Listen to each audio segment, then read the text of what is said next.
SI से संबंधित आपकी मूल विधि से हमने यहाँ पर कैसे कि क्रम से आपको यहाँ पर चैप्टर लिए हैं और यहाँ पर डेली ऐसे ही टेस्ट कराए जाएंगे।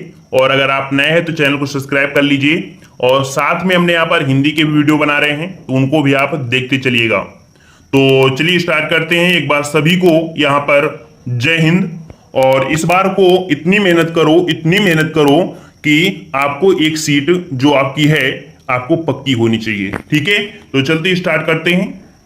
यहां पर आपका प्रश्न पूछा गया है कि भारतीय दंड संहिता में पुल्लिंग वाचक शब्द प्रयोग किए गए हैं।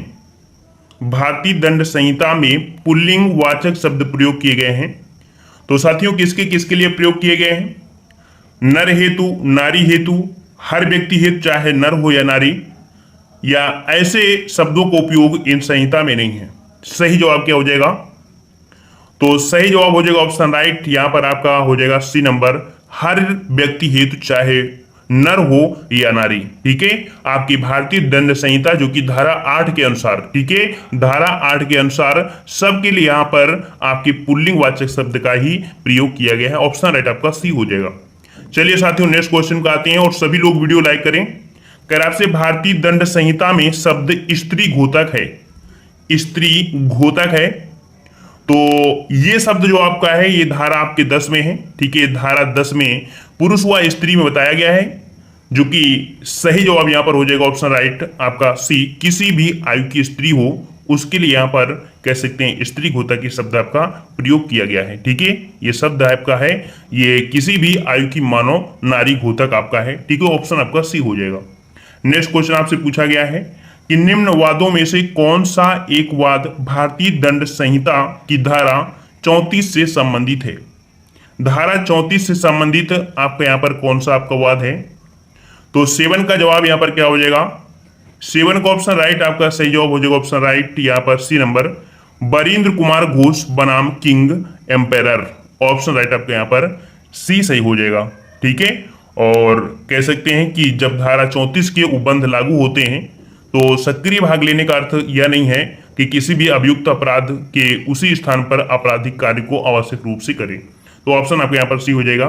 नेक्स्ट क्वेश्चन आपसे अगला पूछा गया है यहाँ पर कि निम्नलिखित वादों में से सामान्य आशय से संबंधित है, सामान्य आशय से संबंधित है। यहां पर कौन कौन संबंधित है? तो यहां पर आपका पहला पॉइंट जो आपका है कौन सा? महबूब शाह बनाम एम्परर, ये आपके हैं। और बरिंद्र कुमार घोष बनाम आपके एम्परर, ये भी आपके यहां पर इससे संबंधित हैं। और वहीं पर आपके डी नंबर श्री कांतिया बनाम बंबई राज्य, ये संबंधित है। अर्थात ऑप्शन आपके जो सामान्य आय से संबंधित हैं आपका बी हो जाएगा। 1, 2, 4 ये आपके यहां पर संबंधित हैं। नेक्स्ट क्वेश्चन का आते हैं। क्वेश्चन आपसे अगला है कि एक सफल अभियोजन का परिणाम होता है, एक सफल अभियोजन का परिणाम होता है।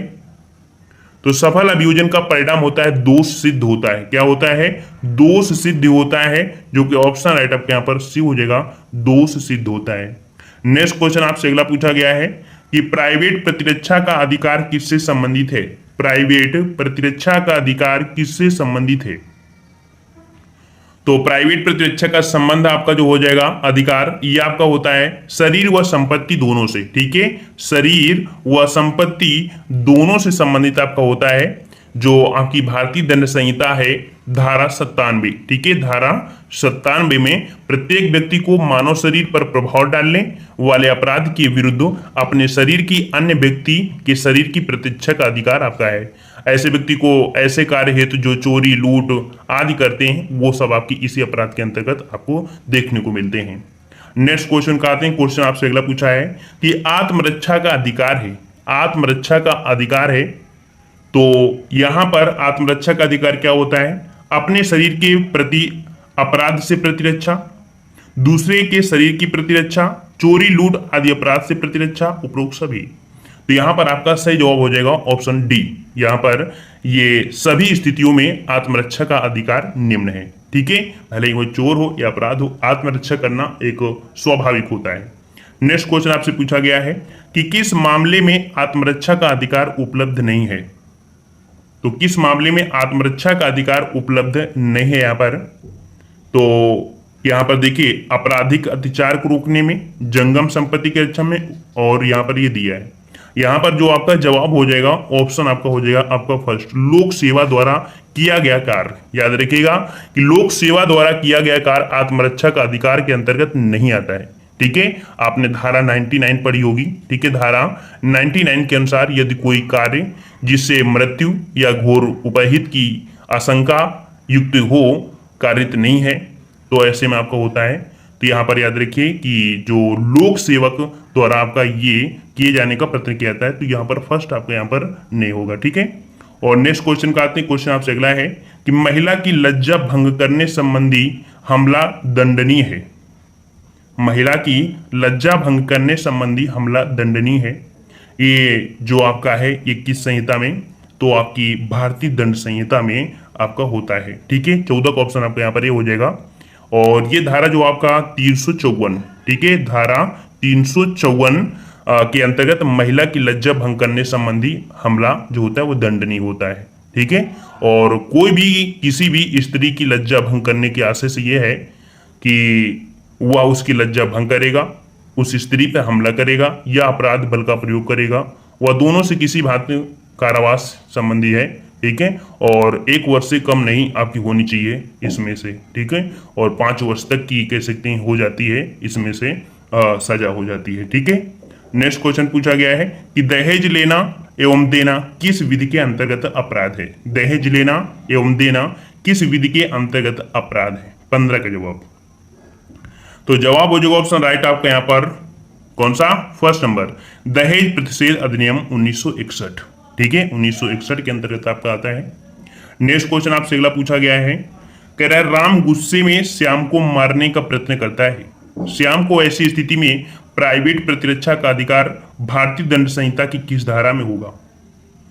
तो यहां पर कह सकते हैं कि प्रत्येक व्यक्ति को शरीर तथा संपत्ति की प्राइवेट प्रतिरक्षा का अधिकार दिया गया है, और ऐसी स्थिति में वो धारा 97 में होगा। ठीक है, ऑप्शन राइट आपका यहाँ पर ये हो जाएगा, धारा 97 का यहाँ पर कह सकते हैं सहयोग ले सकता है। ठीक है, और नेक्स्ट क्वेश्चन का आते हैं। क्वेश्चन आपसे अगला पूछा गया है कि भारतीय दंड संहिता के अंतर्गत निम्न में से कौन सी धारा एकांत प्रतिरोध का प्रावधान करती है। एकांत प्रतिरोध का प्रावधान करती है, तो यहां पर कह सकते हैं कि जब कोई व्यक्ति ऐसे अपराध के लिए दोषित ठहराया जाता है जिसके लिए न्यायालय को उस संहिता के अधीन उसे कठिन कारावास से दंडित या कह सकते हैं दंडनिष्ठ करने की शक्ति है, तो न्यायालय अपने दंडादेश द्वारा ये आदेश दे सकती है, जो कि धारा आपको होता है यहाँ पर 73। ठीक है, धारा 73। नेक्स्ट क्वेश्चन आपसे पूछा गया है कि दंड संहिता जो आपकी दंड प्रक्रिया संहिता की धारा 144 के अधीन प्रथम सूचना रिपोर्ट संबंधित है। धारा 154 की जो अधीन प्रथम सूचना रिपोर्ट संबंधित है, यह आपकी किससे संबंधित होती है। तो जवाब यहां पर आपको हो जाएगा केवल संज्ञेय अपराध से। ठीक है, किससे होता है आपके, केवल संज्ञेय अपराध से, अर्थात जिसे बोलते हैं ना सूचना रिपोर्ट, जो FIR। ठीक है, अधीन प्रथम सूचना रिपोर्ट बोला गया, प्रथम सूचना रिपोर्ट मतलब होता है FIR, केवल संज्ञेय अपराध से संबंधित है। और दंड संहिता की धारा आपका 2 के ग में जो आपका दिया गया है इसको परिभाषित किया गया है। ठीक है, नेक्स्ट क्वेश्चन आपसे अगला पूछा गया है यहाँ पर कि किस सीमा तक किसी व्यक्ति को एकांत प्रतिरोध में रहने का आदेश दिया जा सकता है। तो यहां पर 19 का जवाब हो जाएगा ऑप्शन सी, 3 माह। ठीक है, कितना हो जाएगा आपका यहाँ पर 3 माह हो जाएगा। किसी व्यक्ति को अधिकतम 3 माह तक एकांत प्रतिरोध में रहने का आदेश दिया जा सकता है। यदि कारावास के अधिक 6 माह से अधिक ना हो तो 1 माह से अधिक समय, यदि कारावास की अवधि 6 माह से अनधिक और 1 वर्ष से अधिक ना हो तो मास में अनिष्ट। ये आपके इसी पॉइंट में आपको देखने मिलते हैं, तो डायरेक्ट यहाँ पर रट लेना है आपको 3 माह। ठीक है, नेक्स्ट क्वेश्चन आपसे पूछा है कि भारतीय दंड संहिता का अध्याय 4 संबंधित है। तो अध्याय 4 जो संबंधित है वो आपकी किससे, तो ये संबंधित है आपके साधारण अपवाद से। ठीक है, किससे, साधारण अपवाद से संबंधित है। और भारतीय दंड संहिता की धारा जो आपकी 76 है, ठीक है, धारा 76 से लेके 106 ये सभी आपकी जो आते हैं साधारण अपवाद से ही संबंधित हैं। ठीक है, नेक्स्ट क्वेश्चन आपसे अगला पूछा गया है कि सूत्र तथ्यगत भूल क्षम्य है संबंधित, तथ्यगत भूल क्षम्य है संबंधित। और ये जो आपका दिया गया है आपके ऑप्शन यहां पर हो जाएगा बी नंबर, भारतीय दंड संहिता की धारा 76 से संबंधित है। ठीक है, 76 से संबंधित है। और कह सकते हैं कि कोई बात यहाँ पर जो भारतीय दंड संहिता की धारा जो 76 के अनुसार कोई बात अपराध नहीं है जो किसी ऐसे व्यक्ति द्वारा की जाए जो उसे करने के लिए विधि द्वारा अबाध्य हो या जो तथ्य भूल के कारण न हो। ठीक है, नेक्स्ट क्वेश्चन को आते हैं। क्वेश्चन आपसे अगला पूछा गया है कि भारतीय दंड संहिता 1860 में नासमझ गुड़िया को आपराधिक दायित्व को छूट निम्न किस धारा में प्राप्त है? 1860 में नासमझ गुड़िया को आपराधिक दायित्व के छूट के लिए जो धारा प्राप्त की है वो आपकी है 22 का ऑप्शन बी हो जाएगा, धारा 82। ठीक है, धारा 82 आपके यहाँ पर सही हो जाएगा। और नेक्स्ट क्वेश्चन को आते हैं। क्वेश्चन आपसे अगला पूछा गया है कि आपराधिक दायित्व से उन्मुक्ति के लिए बच्चे की आयु कितनी होनी चाहिए? आपराधिक दायित्व से उन्मुक्ति के लिए बच्चे की आयु कितनी होनी चाहिए? 23 का जवाब। तो यहां पर आपका जवाब हो जाएगा ऑप्शन राइट आपका बी नंबर, 7 वर्ष से कम। ठीक है, कितना आपके जो बच्चे की उम्र होनी चाहिए 7 वर्ष से कम होनी चाहिए, जो कि भारतीय दंड संहिता की धारा 82 के अनुसार कोई बात अपराध नहीं है जो 7 वर्ष से कम आयु के शिशु द्वारा की जाती है। ठीक है, 7 वर्ष से कम है तो अपराध में नहीं आएगा। नेक्स्ट क्वेश्चन आपसे पूछा गया है कि भारतीय दंड संहिता की धारा 82 के अंतर्गत आयु सीमा क्या निर्धारित की गई है? 82 के अंतर्गत आयु सीमा जो निर्धारित की गई है वो आपकी कितनी? तो अभी हमने बताया था कि उसकी जो 7 वर्ष से कम उम्र उसकी नहीं होनी चाहिए। 7 वर्ष से अगर अधिक है तो उसमें दंड संहिता आपकी लागू हो जाएगी। ठीक है, और इस धारा को डोली इन कैप्स भी कहते हैं। ठीक है, नेक्स्ट क्वेश्चन आपसे पूछा गया है यहाँ पर कि बच्चे के द्वारा किया गया कोई कृत्य अपराध नहीं है यदि वह बच्चा है।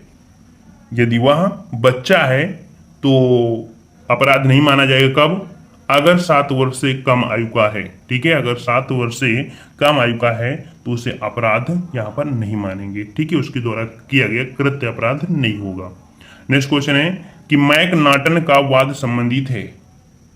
मैकनाटन का वाद जो संबंधित है वो आपके है ऑप्शन ए, विकृत चित्तता से। विकृत चित्तता से है और इसमें जो भारतीय दंड संहिता की धारा 84, ठीक है, धारा 84 के अंतर्गत आपकी जो व्याख्यायित किया गया है कि धारा 84 के अनुसार कोई बात अपराध नहीं है जो उसे करते समय चित्त विकृत के कारण उस कार्य की प्रवृत्ति या यह कि कुछ वह कर रहा है वह दोषपूर्ण या विधि के प्रतिकूल है जानने में सक्षम है।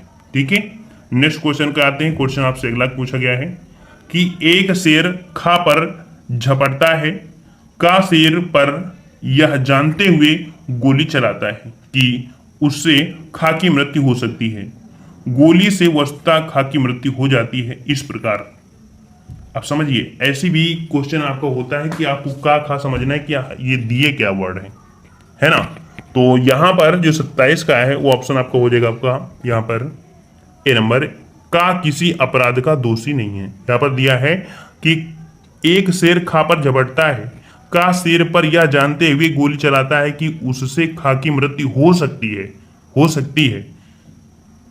तो आपकी का किसी अपराध का दोषी नहीं है। ठीक है, क्योंकि खा की यहाँ पर मृत्यु हो चुकी है जबकि वो रक्षा कर रहा था। ठीक है, नेक्स्ट क्वेश्चन का आते हैं। क्वेश्चन आपसे अगला है कि भारतीय दंड संहिता की धारा 320 में गहरी चोट अर्थात ग्रीवियस हर्ट में कितने प्रकार की चोटों को सम्मिलित किया गया है? गहरी चोट जो होती है इसमें से कह सकते हैं कितने प्रकार के चोटों को सम्मिलित किया गया है? तो यहाँ पर आपका जवाब हो जाएगा आपका डी, धारा 8। याद रखिए 8 प्रकार के चोटों को सम्मिलित किया गया है भारतीय दंड संहिता की जो आपकी 320 के अंतर्गत आपका आती हैं और इनको ही घोर कहलाती हैं। ठीक है, और जैसे कि आपका हो जाता है किसी की नेत्र दृष्टि, ठीक है, नेत्र से संबंधित होती है, काम से संबंधित होती है, अंग या जोड़ का विच्छेद होता है। ठीक है, और किसी भी शक्ति द्वारा नाश होता है। ठीक है, अंग का चेहरे से संबंधित होता है, दांत संबंधी होता है। ऐसे वर्ड आपको देखने को मिलते हैं जो 8 प्रकार की गहरी चोट होती हैं। नेक्स्ट क्वेश्चन दिया है कि राम सोहन के घर में खिड़की से घुसता है, राम ने निम्नलिखित में से कौन सा अपराध किया? ये टेस्ट पेपर आपको देखने को मिला था, जो कि हमने आपको बताया भी था। तो यहाँ पर राम सोहन के घर में खिड़की से घुसता है और राम ने यहाँ पर जो अपराध किया है वो किया है आपकी कौन? तो आपका ऑप्शन यहाँ पर हो जाएगा कौन सा? ऑप्शन आपको हो जाएगा सेंधमारी, ग्रह भेदन, सेंधमारी या ग्रह भेदन बोलेंगे। तो यहाँ पर कह सकते हैं कि भारतीय दंड संहिता जो 1860 थी तो उसमें से 445 में परिभाषित किया गया है। नेक्स्ट क्वेश्चन दिया गया है कि भारतीय दंड संहिता की किस धारा में विध विरुद्ध जमाव को परिभाषित किया गया है, अर्थात अनलॉफुल असेंबली। ये किया गया है धारा आपकी 141 में। ऑप्शन आपका यहाँ पर फर्स्ट हो जाएगा धारा 141। इसमें जमाव संबंध परिभाषित किया गया है कि 5 या अधिक व्यक्तियों का जमाव विध विरुद्ध जमाव कहा जाता है यदि उन व्यक्तियों का जिनसे वह जमाव गठित हुआ है। ठीक है। नेक्स्ट क्वेश्चन की यहाँ आते हैं। क्वेश्चन दिया है कि भारतीय दंड संहिता की किस धारा में आपराधिक षड्यंत्र को परिभाषित किया गया है। तो आपराधिक षड्यंत्र को जो परिभाषित किया गया है यह किया गया है आपके धारा 120 के का में। ठीक है, धारा 120 के का में आपराधिक षड्यंत्र को परिभाषित किया गया है। इसके अनुसार क्या होता है, जब 2 या अधिक व्यक्ति हों, कोई अवैध कार्य हो अथवा कोई ऐसा कार्य हो जो अवैध नहीं हो, अवैध साधनों द्वारा हो, करने या करवाने सहमत हो, तब ऐसी सहमति आपराधिक षड्यंत्र कहलाती है। नेक्स्ट क्वेश्चन दिया गया है यहाँ पर कि निम्नलिखित में से कौन सी भारतीय दंड संहिता की धारा भारतीय संविधान के अनुच्छेद 14 से 21 के अधीन असंवैधानिक करार की गई है।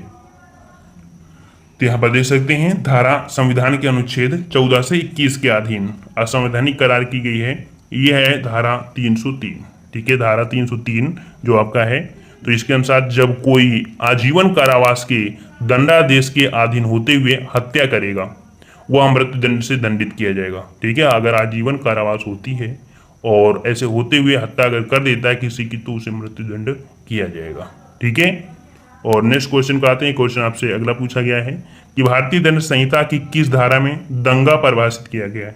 दंगा फसाद होता है तो ये जो आपके आता है धारा 159 के तहत। ठीक है, धारा 159 के तहत आपका हो जाएगा कि जब 2 या अधिक व्यक्ति लोक स्थान में लड़कर लोक शांति में विघ्न डालते हैं तब ये कहा जाता है कि वे दंगा करते हैं। ठीक है, और दंगा करने के लिए उन्हें कह सकते हैं कि उन्हें दंड दिया जाएगा। नेक्स्ट क्वेश्चन को आते हैं। क्वेश्चन दिया है कि छल की सज्जा का संबंध भारतीय दंड संहिता अर्थात आईपीसी किस धारा से संबंधित है। छल की सज्जा, छल की सजा, सॉरी सज्जा नहीं है, माफ करिएगा, छल की सजा। तो छल की सजा जो आपकी होती है धारा 417 में होता है। ठीक है, धारा 417 के अनुसार है जो कोई छल करेगा वह दोनों में से किसी भांति के कारावास से जिसकी अवधि 1 वर्ष तक की हो सकती है या जुर्माने से या दोनों से दंडित किया जा सकता है। ठीक है, छल भी करता है, अगर किसी से छल करता है तो 1 साल की सजा भी हो सकती है और जुर्माना भी हो सकता है, दोनों चीजें हो सकती हैं। ठीक है। नेक्स्ट क्वेश्चन दिया गया यहाँ पर कि निम्नलिखित में से कौन सा अपराध है जिसकी तैयारी आईपीसी में दंडनीय है। आईपीसी में दंडनीय है तो यहाँ पर कह सकते हैं कि आईपीसी के अंदर पूछा है तो यहाँ पर आपका जवाब हो जाएगा सिंह भारत सरकार के विरुद्ध युद्ध छेड़ना। ठीक है, भारत सरकार के विरुद्ध अगर युद्ध करेगा और या ऐसा युद्ध करने का प्रयत्न करेगा या उसका दुष्प्रचार करेगा वह मृत्यु या आजीवन कारावास और जुर्माने से भी दंडित होगा। ऑप्शन आपका